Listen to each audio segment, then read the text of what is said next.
이 오늘 우리가 17장 12절로 16절의 말씀을 한 단어로 표현을 하면 뭐냐? 땅의 축복이라고 말씀드릴 수가 있습니다. 땅에서 받는 축복이 뭐냐? 그것을 구체적으로 모두를 이렇게 열거하고 있습니다. 다 보여주고 있습니다. 그게 땅에 그러면 축복을 어떻게 받느냐? 땅의 축복을 받는 비결은 순종이다라고 말씀합니다. 순종이 땅의 축복, 풍요로움을 가지고 온다 이렇게 말씀합니다. 그래서 땅의 축복, 우리가 땅에서 살잖아요. 우리가 예수 믿는다고 해서 바로 천국에 가지 않잖아요. 땅에 하나님께서 우리에게 육신의 시간을 주시는 그 시간까지는 땅에 살아야 합니다. 그래서 전혀 이 땅과 구별이 되어서 분리되어서 사는 것이 아니라 사람들과 부딪히면서 또 세상에 또 우리가 일을 하면서 노동을 하면서 또 돈을 벌면서 또 경제 생활을 하면서 이렇게 살아야 하는 것입니다. 그래서 하나님께서는 땅의 축복을 말씀을 하시면서 순종이 너희들에게 풍요로움을 가져다 준다. 그러면서 12절에 이렇게 시작합니다. 너희가 이 모든 법도를 듣고 지켜 행하면, 이게 조건이죠. 너희가 이 모든 법도를 듣고 지켜 행하면, 이렇게 하면 그 뒤부터 16절까지는 땅의 축복을 너희들에게 쏟아부어 주겠다라고 말씀을 합니다. 그래서 우리가 땅에 살면서 많은 사람들이 많은 또 부를 축적하기를 원하고, 돈을 많이 번 부자들은 더 많은 돈을 벌기를 원하고, 잘 사는 나라들은 미국 같은 이 트럼프 대통령은, 이 사람은 이제 경제계 사업을 하던 사람이라 대통령이 딱 되었더니 자국 우선주의라는 것을 하죠. 미국이 먼저 잘 살아야 된다. 그래서 기존에 하던 무역의 방식을 자꾸 깨뜨리고 다른 나라에서 수입해 올 때 세금을 더 부과합니다. 그래서 다른 나라들이, 전 세계 사람들이 싫어하죠, 트럼프를. 근데 워낙 이제 나라가, 미국은 잘 사니까 이게 어떻게 할 수가 없는 거예요. 워낙 이제 자기가 갑이니까. 그러니까 다른 사람들은 이제 무역을 안 하면 또 나라들이 살 수가 없으니까 눈치를 보는 겁니다. 그러나 우리가 세상을 살면서 땅의 축복을 받는 비결은 오늘 말씀하는데 13절부터 16절까지를 구체적인 것은 15절까지입니다. 쭉 말씀을 하십니다. 그래서 너희가 이 모든 법들을 지켜 행하면은 너희 조상들과 맹세한 언약을 지키고 인애를 베풀겠다 이렇게 말씀하시면서 13절부터 너를 내가 사랑하겠다. 그리고 복을 주겠다. 너를 번성하게 하겠다. 그리고 너희들의 조상과 맹세한 그 땅을 너희들에게 줄 것이고, 너희들의 소생에게, 그러니까 자녀들이죠. 후손들이죠. 너희들 소생에게 은혜를 베풀어 주겠다. 그리고 이제부터 토지 소산과 땅의 축복을 구체적으로 더 말씀하시죠. 토지 소산과 곡식과 포도주와 기름을 풍성하게 해줄 것이다. 그러니까 겨우 입에 풀칠할 정도가 아니라 풍성하게 한다는 겁니다. 풍성한다는 건 뭡니까? 먹고 남고 그것을 팔 수도 있을 정도잖아요. 그러니까 풍성하게 한다. 내 소와 양을 번식하게 하시리냐. 모든 땅에 나는 모든 것입니다. 나와 연관된 것이고 내가 경제생활하는 모든 것이 풍성하게 될 것이다. 그리고 14절에 내가 복을 받음이 만민보다 훨씬 더하다. 더 많이 받는다는 겁니다. 그래서 우리가 때로는 기도를 할 때 하나님 제가 이제 오늘 일을 합니다. 하나님 오늘 먹고 살 정도만 주십시오. 이렇게 기도할 필요가 없어요. 왜냐하면 하나님께서 성경에 분명히 약속하시기 때문에 12절에 너희가 이 모든 법들을 듣고 지켜 행하면, 듣고 잘 듣고 또 지키고 또 그대로 행하면, 그러면 땅에 복을 풍성하게 주고 훨씬 더하여 주겠다라고 말씀을 하는 겁니다. 여러분, 이것은 뭐냐면 내가 일하는 것보다 더 많이 주는 겁니다. 나는 하루에 10만 원어치 일했는데 하나님께서 100만 원어치 준다는 것입니다. 여러분, 그래서 너희 중에 남녀와, 특별히 이것은 뭐냐, 너희 중에 남녀, 후손들을 얘기합니다. 그런데 남녀 후손들과 너희의 짐승의 암수에 생육하지 못함이 없을 것이다. 여러분, 옛날에는 이 당시에는 무슨 동물병원이나 이런 게 없었죠. 그래서 자연적으로 잘 낳아야 돼요. 자연적으로 사람이든지 동물이든지 잘 이제 임신을 하고 잘 낳아야 됩니다. 그래야지 자꾸 숫자가 늘어나고 잘 살게 되는 겁니다. 그런데 어떤 가정에서는 자꾸 이제 기형아가 태어나거나 암수에 뭐 문제가 있거나 병이 들거나 태어나서 며칠 살고 죽는 경우가 아주 많았습니다. 그런데 하나님께서 남녀와 너희들의 아들, 딸들과 너희들이 기르는 짐승들이 기형아도 없고 병도 없고 그렇게 태어나게 해주신다는 겁니다. 이 고대 근동의 이제 부자들은 뭐냐? 가축이 많은 거죠. 자녀들이 많은 거죠. 그것이 모든 복의 표준이었습니다. 사람들이 보고 저 집안은 왜 이렇게 많아? 이때는 부족 사회였기 때문에 많은 가족이 많은 짐승을 이끌고 이렇게 지나가면 그게 부의 상징인 거예요. 최근에 제가 KBS의 다큐멘터리를 보니까 사막에 낙타를 기르면서 사는 민족이 나오더라고요. 근데 쌍봉 낙타가 나와요. 이렇게 쭉 튀어나온 봉우리처럼 나오는 게 두 개가 나오는데 얘가 물을 한번 먹으면 100리터를 마신다고 합니다. 100리터. 우리가 이제 콜라 한 병이 1.5리터잖아요. 거기에 100배를 마시는 거예요. 그런데 그렇게 마시면 어느 정도 견디느냐? 한 일주일을 견디느냐? 그게 아니에요. 2주 정도 견디냐? 그것도 아니에요. 한 달을 견뎌요. 물을 안 먹고 한 달을 견딘대요. 계속 저장해뒀다가 그걸 먹는 거죠. 근데 얘가 새끼를 이렇게 뱉다가 낳을 때가 되면 자기의 무리에서 벗어납니다. 자기 혼자 몇십 킬로, 50킬로까지도 혼자 간대요. 그럼 주인은 그걸 알고 기다리고 한 며칠이 지나서 한 몇십 킬로든지 주인은 임신한 쌍봉낙타를 찾으러 가는 거예요. 50킬로. 얼마나 먼 거리입니까? 막 뒤지는 거예요. 그럼 얘가 거기서 안전하다고 생각되는 곳에서 새끼를 넣는 겁니다. 그럼 주인은 혹시나 또 다른 짐승이 와서 잡아먹을 수 있으니까 그래서 안고 이렇게 오더라고요. 그걸 보면서 야, 이 참 신기하다. 그런 것도 느꼈지만 안전하게 새끼를 놓기 위해서 얘가 그렇게 하는 거예요. 그러니까 안전하고 건강하게 새끼를 출산하는 게 얼마나 중요한 것인가. 그것을 우리가 알 수가 있습니다. 그리고 땅의 축복을 계속 말씀을 하시면서 15절에 보니까 여호와께서 또 모든 질병을 내게서 멀리하겠다. 이것이 땅의 축복입니다. 사는 날 동안에 병이 없는 것. 이게 얼마나 축복입니까?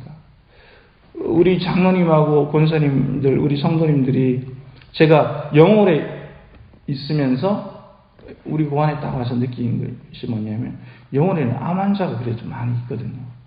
교회가 커서 그러기도 하겠지만 뭐 그렇게 큰 것도 아니거든요.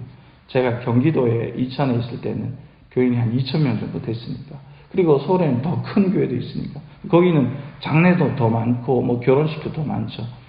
그런데 어떤 교회를 가면 제가 그런 교회를 경험해봤거든요. 어떤 교회를 가면 암 환자가 없는 교회들이 있어요. 그러니까 아주 숫자가 적다는 거죠. 근데 어떤 또 교회를 가면 제가 이제 여기 와서 이제 영월에 와서 암 환자가 많아요. 왜 암 환자가 많은 게 물이 안 좋다 그런 말들을 하시더라고요. 그래서 암에 걸리니까 막 이제 몸의 어떤 부분을 또 절단하기도 하고 여러 이제 고생을 많이 하시는 거예요. 그래서 우리 교회 와서 느끼니까 물론 이제 연세가 드셔가지고 이제 뭐 관절도 안 좋으시고 허리도 안 좋으시고 무릎도 안 좋으시긴 한데 큰 병은 없다라는 것을 제가 느꼈어요. 그래서 오늘 보니까 모든 질병을 내게서 멀리 하신다. 이것이 얼마나 큰 축복인지 모릅니다. 하나님께서 연세가 드시고 이게 자연적인 거죠. 연세가 드시면 모든 것이 이제 몸의 기능이 약해지죠. 그런데 큰 질병이 없어서 고생하고 젊었을 때 열심히 번 돈을 다 또 이렇게 병원비로 쓰고 그런 게 없는 것이 얼마나 큰 축복인가. 그래서 모든 질병을 내게서 멀리 하신다. 그리고 너희가 아는 애굽의 악질에 걸리지 않게 하신다. 여러분 지금 이제 또 코로나가 뭐 이제 대전에도 막 아주 심각하게 확산되는 그런 조짐이 보이잖아요. 그런데 우리가 저 강원도에 살면서 그래도 이 강원도에서 확진자가 잘 나타나지 않는 것을 우리가 경험하고 있잖아요. 그런 부분에서 참 감사하잖아요. 그런데 애굽의 악질에 걸리지 않게 하겠다. 이것은 10대 재앙을 하나님께서 애굽에서 쏟아 부으실 때 이 악질이 올 때 얼마나 고통 가운데 있었습니까? 모든 사람들이 병에 걸려가지고 나라의 모든 사람이 고통스러웠거든요. 그런데 하나님께서 그런 병들을 걸리지 않게 하겠다. 그것이 바로 땅의 축복이라는 것입니다.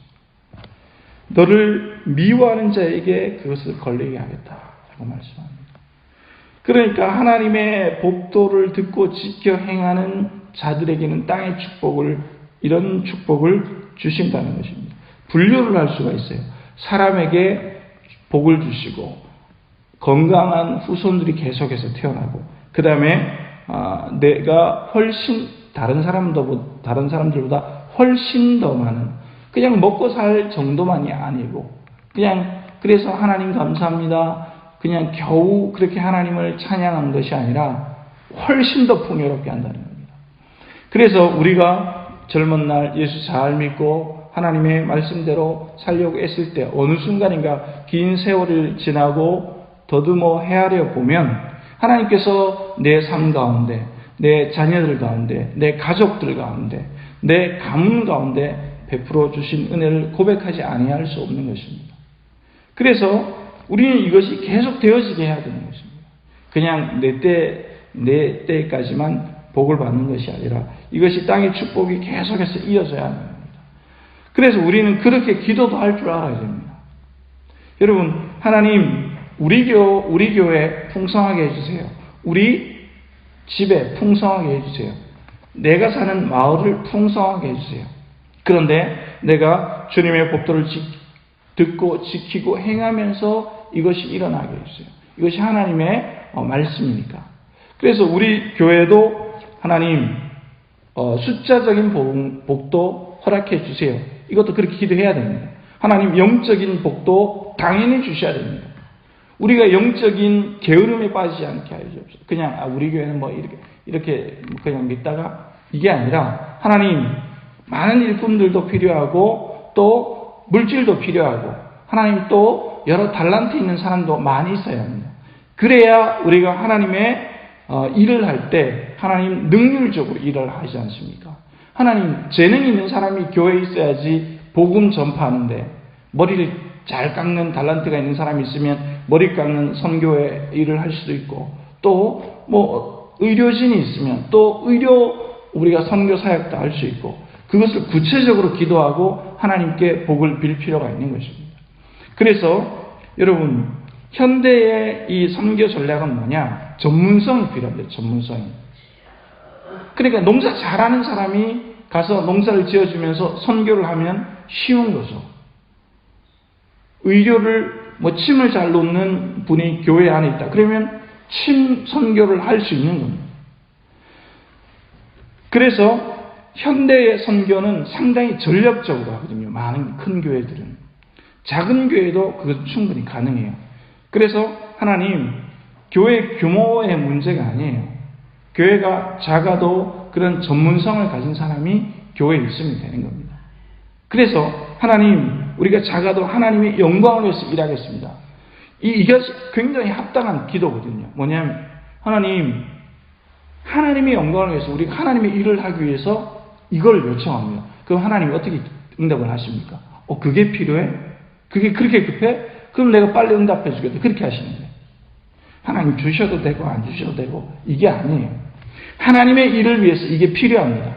하나님의 영광을 위해서 교회가 번듯하게 세워져야 되고 하나님의 일을 위해서 달란트 있는 사람들이 많이 구름대같이 몰려들어야 되고 열정이 있는 사람들이 있어야 되고 찬양을 뜨겁게 하는 사람들이 있어야 하고 예배가 뜨거워져야 하고 먼저 된 자들이 먼저 하나님께 열정적인 예배자로 서 있어야 하고 이것이 필요합니다라고 기도하고 간구할 때 하나님은 그렇게 만들어 주시는 거거든요.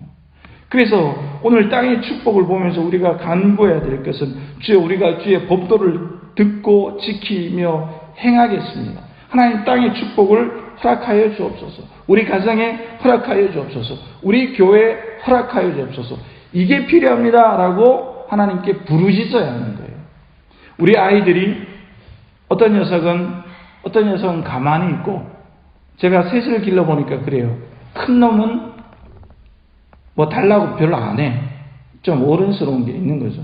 그리고 또 부모로서 그걸 또 많이 아무래도 장남이니까 좀 은연중에 좀 이렇게 말을 너는 이제 제일 큰 형이니까 동생들을 돌봐야 돼. 그런 말들을 이제 부담이 어떤 데는 이렇게 부담되나 그럴 때가 있어요. 그런데 계속 하게 돼요.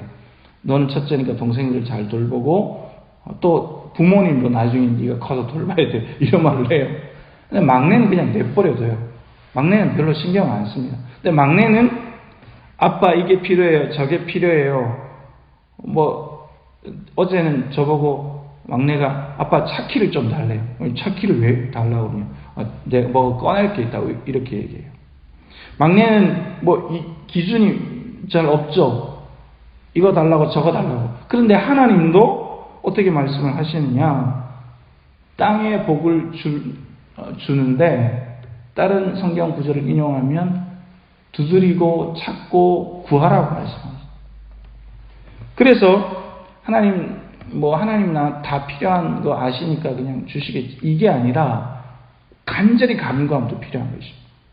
하나님 우리 교회가 뭐가 필요합니까? 여러분들 다 아시잖아요. 우리 교회 오래 계셨기 때문에 교회에 필요한 것, 일꾼이 필요하고 교회가 또 멋있게 날마다 세워져 나가고 또 좋은 소문이 나고 하나님 모든 성도들이 화목하게 지내고 또 모든 사람들이 성령 충만하게 지내고 이런 것들이 필요합니다. 이 땅의 축복, 특별히 또 우리 교회의 축복, 가정의 축복 여러분들 풍성하게 채우시고 훨씬 더 많이 채우신다. 이것을 기억하시고 여러분들 오늘 한 주간을 마무리하면서 그렇게 간구하시고 하나님 우리 교회 더 많이 채워주옵소서. 이 땅에 우리가 해야 될 사역이 있습니다. 여러분 사막에 가가지고 깃발을 꽂고 거기에 밭을 만들고 하려면 뭐가 필요합니까? 깃발만 꽂는다고 되는 게 아니잖아요. 깃발을 먼저 꽂고 이거는 내 땅이다라고 딱 선포를 하고 그 다음에 어디서 물을 또 구해와서 하나님 이 수로를 또 만들게 해주세요. 기도하면서 물을 끌어와서 물을 계속 뿌리면 사막에서도 이 싹이 자라거든요. 하나님께 간구해야 됩니다. 이게 굉장히 중요한 것입니다. 필요를 말하고 하나님 은혜를 우리에게 베풀어 달라고 긍휼을 베풀어 달라고 간구해야 되는 것입니다. 땅의 축복을 여러분들 기도하면서 오늘 하나님 땅의 축복을 허락하여 주옵소서. 그렇게 하나님께 간구하시는 오늘 하루가 되시기를 예수님의 이름으로 축복합니다.